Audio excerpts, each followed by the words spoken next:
So the other question was, what are major points of advice that I would give about dealing with the knife? So there's two.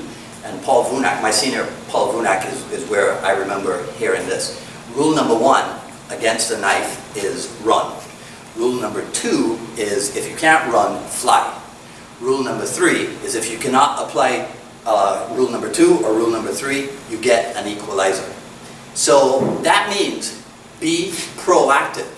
If you're going to go into an area that is unfamiliar to you, you go well-equipped, whatever well-equipped means to you, right? I went adventuring, coincidentally, yesterday here in Miami, and I went as well-equipped as I would go, which is with a sling bag, right, and my telescopic and what we call a serrata stick, right? So I have my 22-inch stick and I have my my telescopic baton because I was adventuring and I wanted to be well prepared.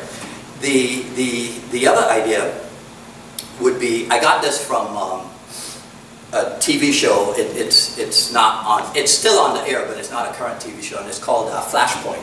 And long story short, it's a Canadian film about their equivalent of SWAT, which is Strategic Response Unit, the SRU.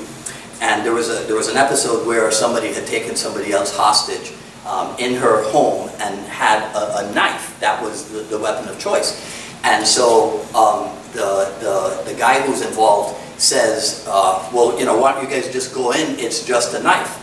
And the team leader from the SRU says, well, you don't understand. A knife, unlike a gun, never jams. A knife, unlike a gun, never runs out of ammunition. And finally, this is what he said, a knife, unlike a gun, does not require a whole lot of training in order to do damage. So in closing, that's the point that I'd like to leave you with.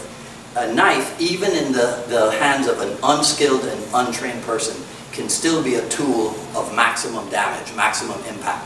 And that's why we've got to treat the training of it with a little bit more diligence. Thanks very much.